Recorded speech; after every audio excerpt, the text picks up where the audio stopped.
Hello friends, मैं अभिषेक कुमार समृद्धि IAS के online platform पे आप सभी का स्वागत करता हूं, अभिनंदन करता हूं।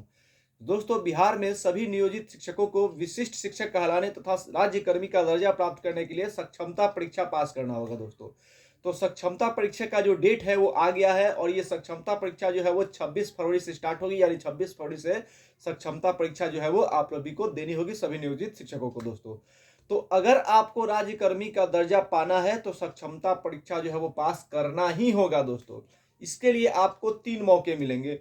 4 परीक्षाएं होंगी लेकिन मौके आपको 3 मिलेंगे। इन 3 मौकों में यदि आप ये एग्जाम पास कर लेते हैं, सक्षमता परीक्षा क्लियर कर लेते हैं, तो आपको राज्यकर्मी का दर्जा मिल जाएगा। लेकिन अगर आप तीनों मौके पे ही फेल कर जाते हैं तो आपको अपनी नौकरी से भी हाथ धोनी पड़ सकती है।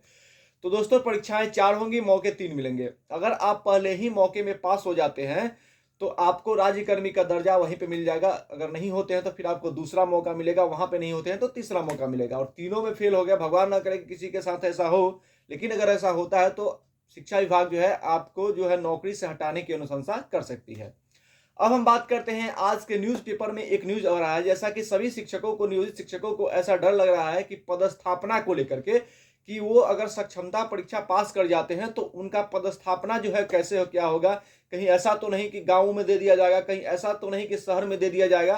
तो ये डर भी जो है उनको सता रहा है। तो इसको लेकर के पाठक सर ने एक उद्घोषणा कर दी है और उन्होंने कहा है कि सक्षमता परीक्षा पास करने वाले अभ्यर्थियों को शहरी क्षेत्र के विद्यालयों में पदस्थापना मिलेगी।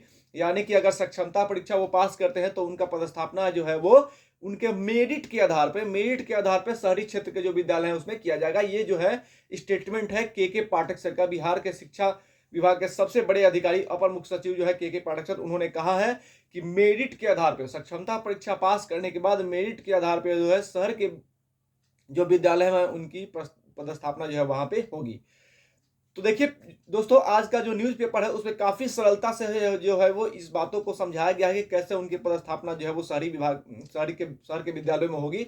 साथ ही ये भी है कि 2301 जो है वो सहायक व परिचारिका की भी नियुक्ति जल्द ही की जाएगी, ऐसा के पाठक सर ने कहा है। दोस्तों, बात कर लेते हैं पदस्थापना को लेकर के।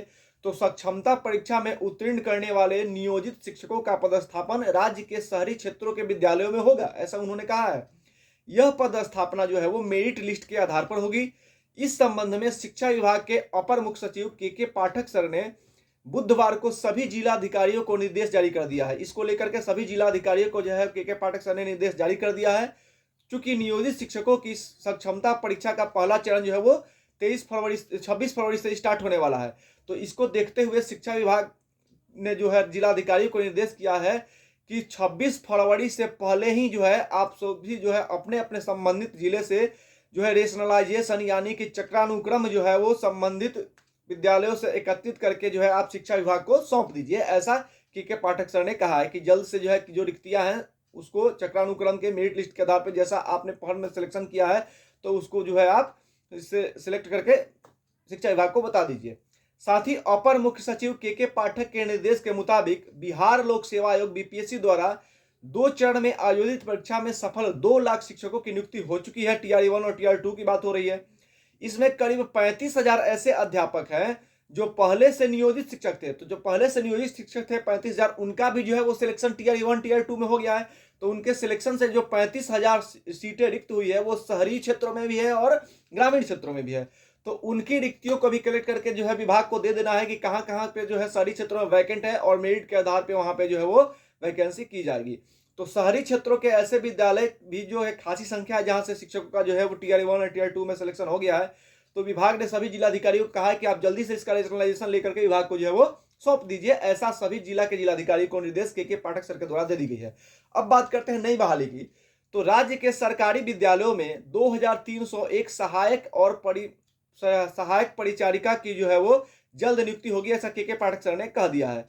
तो जिसमें 1172 और परिचारिके के और 1129 पदों को नई रूप से जो है वो सृजित किया जाएगा।